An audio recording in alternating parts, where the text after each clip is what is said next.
We are with John Bailey, the former president of Academy of Motion Picture Arts and Sciences. And thank you for having us here, John. And can you tell us a little bit about what took you to the presidency of the Academy, your journey in the industry? Mm-hmm.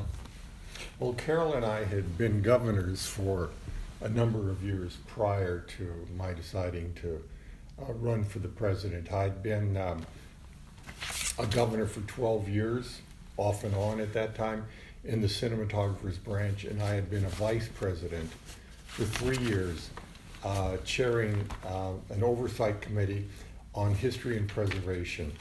And it's the history of world cinema, of Hollywood movies, the preservation of that history in our archives, the Academy Film Archive, and the Academy's library, the Herrick Library, and some of our supporting programs were the things that most interested Carol and me, and why ultimately I felt that I could help make a stronger contribution to these programs that I felt were so important, to emphasize that the Academy is not just about a once-a-year Oscar ceremony that most of the world knows us for. The other thing that Carol and I have felt very strongly about was expanding the support within the Academy for the category of foreign language films. We've been on that executive committee for many years, and as a matter of fact, that award has now been renamed the International Feature Film Award. Foreign film sounds, it's just not a good thing to use anymore. So we have been very supportive of that, and it looks like this year there will be over 90 countries submitting films. And for us, this is a very important award, because we love international films. And so these are the reasons why I decided to essentially make the commitment to try to run for president. It was a long shot. I didn't think I had a chance. Why? Why was it a long shot? Well, because in the 90-year history of the Academy, there's only been one other president that has come from what they call the crafts, the below the line. Almost all of the presidents have come from studio executives, producers, directors, movie stars, and especially in the last 20 years, the publicists. And so the only other president came from the crafts was a man named Gene Allen from 1983 to 85, and he was an art director. There's never been a president who's come from cinematography or from editing or production or a sound or shorts or documentary. So it was a really unusual thing, and people were aware of this. They knew my support for international films, for the Academy Film Archive, the history, and all these things. So immediately it brought it to the forefront, and that's why I decided to do it. So you felt that you accomplished what you wanted to do? A lot, yeah. I feel that the awareness of international cinema has become much more significant, in those 2 years. And Carol and I have been traveling a lot to festivals and workshops and so forth. For instance, the event that we did in Istanbul was not a film festival. It was these 12 puntos, the 12 puntos that we did, which were presentations to have support from the government to underwrite, to help support film projects that were in pre-production. And so the fact that we could be involved in helping support Turkish films that early on, as opposed to after they're finished, was really exciting. So we did that. And, this is the kind of thing that I hope the Academy will be able to do more, to work with film archives around the world. We've also gone to several years to the film preservation festival called Cinema Ritrovata in Bologna, which is a once-a-year festival of archivists and preservationists that come from around the world to collectively show and talk about the work they've done in the past year. And a lot of it is silent cinema, and this is a very golden age for the restoration of silent movies. It really is. It's incredible what's being discovered from archives. And so this is stuff that's very important to us. You know, as I tell people, we don't worry about the Oscars. Hollywood and the studios will take care of the Oscars. The Oscars are an institution, fine, we love them, the world loves the Oscars, but for us, what was really important are these other things. Which is the real craft of which is cinema and filmmaking. Which is what cinema is about. You know, I mean, the Oscars, the ceremony, the Caesars, the Platinos in the Latin American world. These are all wonderful celebrations of their art through their celebrities, but it is not the real work of filmmaking and film history and film preservation. How do you see the Oscars, let's say like 5-10 years ago, and the next 5-10 years? How is the journey is taking place? Wow. I think Netflix and technology, like in any other industry around the world, has its effect. What do you see for the future of Academy and also in general film industry globally? I think it's very much in change, in metamorphosis. I don't think any of us really know what the future is going to be. There's a lot of anxiety and a lot of excitement, depending on where you stand. I mean, last year, Netflix seemed to be the demon in people's eyes. It were going to destroy and disrupt theatrical exhibition. And what has happened? You know, starting with Roma, Netflix is distributing a lot of their most important movies in theatrical distributions. They're going to have like a dozen movies showing theatrically this year. And on the other side, are you okay? I think so, yeah.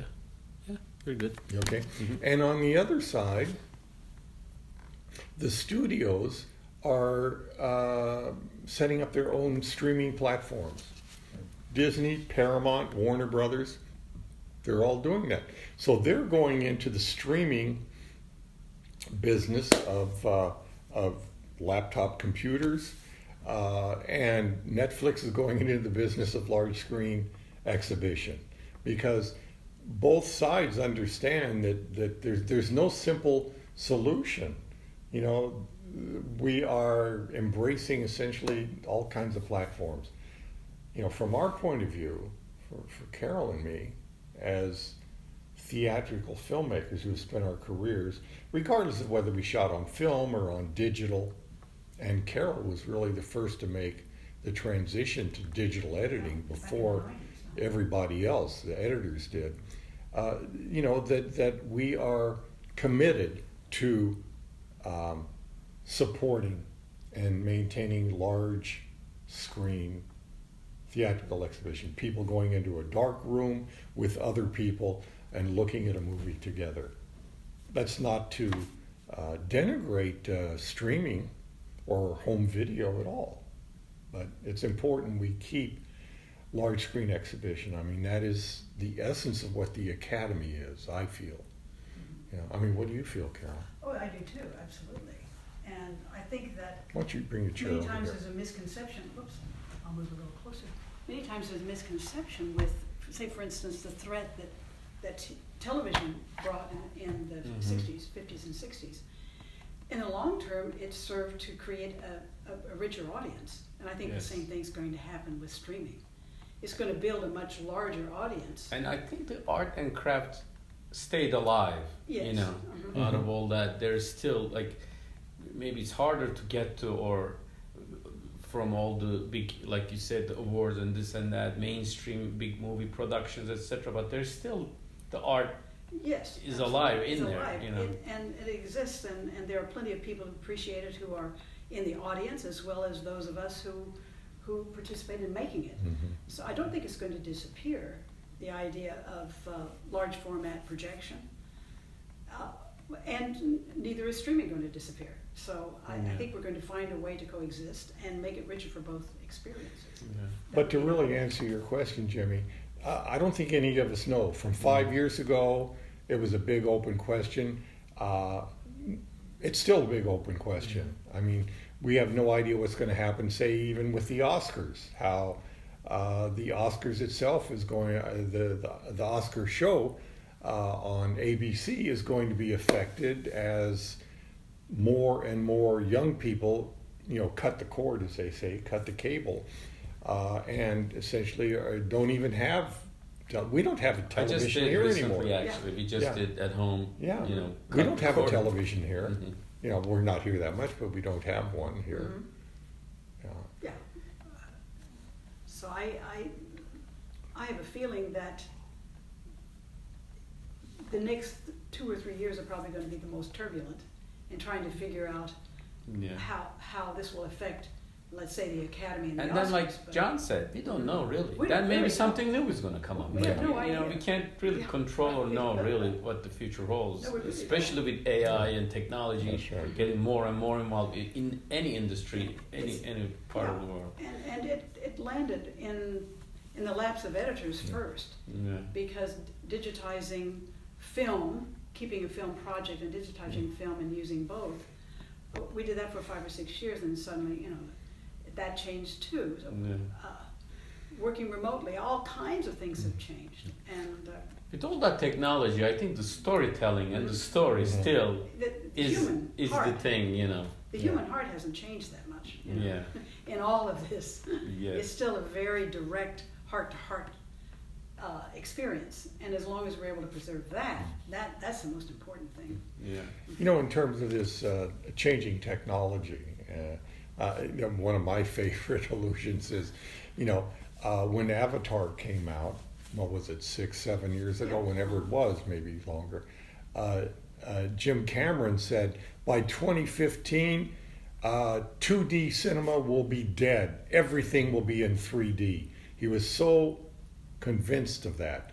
So here we are in 2019, and aside from animated films, how many 3D movies are being made? Or none of them are being shot on original 3D. The few that are released in 3D are done in a kind of, post-production manipulation. But nobody is running around shooting movies in 3D anymore. I mean, so we don't know. I think we don't know is the fast forward answer to all the questions, because like you said, there was 3D, then this, then that. Like, we don't know what's next and how it's going to affect anything and everything else. We were at Ara Güler's exhibition yesterday in New York, and you were a panelist there. And I think you recently had a trip to Turkey. Yes. What is your involvement with Turkey? What is your background and knowledge of Turkey in country in general, and also art and cinema? I think for Carol and me both, our knowledge and exposure to Turkey before our trip was very minimal, like most Americans. I mean, this is the thing. The window onto our exposure to modern Turkey came from the international films that we saw. From Nuri Bilge Ceylan. Yeah, that was our first real exposure. I mean, I think the first film. I mean, we had seen Yol. We had seen that movie, a number of years ago, but kind of had forgotten about it. So I don't know. That's an interesting thing. Kind of like, Have you seen Ahlat Ağacı? Seen what? Ahlat Ağacı, the latest Nuri Bilge Ceylan movie. Oh, that was in Cannes. No. The last one we saw was Winter Sleep. Okay. No, we saw the one that was 2 years ago. Oh, Wild Pear Tree. Wild Pear Tree. Is that it? Yes, that's it. we saw that. Yeah, that was last year. I'm sorry, I said it in Turkish. That's why you didn't get it. I'm like, it's surprising that they don't know. Sorry about that. That's my bad. No, we saw that and Winter Sleep, which got us very excited about going to Cappadocia, which we did. During that last trip. But I think the film, the film that really got us excited was Once Upon a Time in Anatolia, because that was unlike any movie we'd ever seen. we immediately identified, both in that film and in Winter Sleep, with the physical landscape of deep Anatolia, because we live and travel a lot in the American Southwest. We just did a trip. We went to the Telluride Film Festival, but we drove this year, and we drove through Indian country in Arizona and Utah and Colorado, and we went to Monument Valley, and Navajo and Hopi Indian country in the American Southwest looks very much like parts of Cappadocia and parts of the interior, the steppes of central Anatolia. The color of the earth, the landscape, it's sort of... The vistas, the wide... The open vistas. We understand it and we love it, and it speaks to us. And so, we're slowly starting to understand and feel a strong connection to Turkey, and we knew almost nothing ahead of time. But the more I read and understand about Turkish history, and especially, the past century, the kind of constant struggle that Turkey has been going through since the post-Ottoman Empire after World War I and Ataturk, and the attempts to establish a democracy, and the difficulties of, going in and out of that, and the changing regimes and the coups, and it's fascinating to us. And also the palpable feeling that we're on the crossroads of culture there, between Europe and Asia Minor, and has been for centuries, and you feel that depth of culture, certainly in Istanbul, immediately. It's palpable. That sort of is a window onto the appreciation of Turkish culture that we were not aware of until we were there and could actually see it. It's an amazing experience. This trip was your first trip to Turkey? That was our first trip, yeah. And I was raised Catholic, Roman, what they call Roman Catholic. Mm-hmm. And so the papacy, the heritage of Western Europe, I grew up with that. But I've also been incredibly fascinated with the Eastern Church, the Eastern guy of Constantinople, and continue to be fascinated with that. And now, the whole notion of the parallel cultures of the Christian culture in Turkey, in Istanbul particularly, and the Muslim culture. And, the crossroads, as Carol said, of so many cultures, the Armenians, the influent Greek, and the ones we're just now discovering, because I've been reading, in Nazim Hikmet's book, The Human Landscapes of My Country, the whole notion of the relationship, which it should be obvious to us because of geography, but which we're just discovering, the relationship between Turkey and Russia and Turkey and Bulgaria. Yeah. To realize, you sort of know Bulgaria, is a border on the north side, on the European part of Turkey, but it's not something we think about. In Turkey, there is a recognition and acceptance, and you could even say an embrace of the diversities of all the cultures. Now, of course, there have been issues with the Cypriots and the Greeks and the Armenians and the Kurds, all of these things. But it is a melting pot, and the cultures are there. And what would you have really vast knowledge of the industry, film industry, and cinema in general. To a country like Turkey or similar countries to really get their film industry ahead and their culture known to the world, what would you recommend? Let's say I hired you for Turkish film industry international representative. Yeah. What would you do? What are the couple of things that you can... I'm glad you asked me that, Jimmy. Yeah. Because I have very strong feelings about that. And I've talked to Fajit about it. I am almost amazed, and this Gular exhibition is a case in point, and I don't mean to be critical, but I think that what we saw with regard to the way Turkish films are publicized in the United States or presented, certainly with regard to this exhibition, that there is kind of almost a laissez-faire attitude about getting the information and the support and the excitement about Turkish films, art, Thank you. Photography out really openly into the American culture. It's like, well, we'll make the announcement, we'll do this, but there does not seem to be a really strong and passionate way of publicizing and presenting this. Several people when we were in Turkey said, what can we do to publicize Turkish films more? And I said, well, you can hire publicists.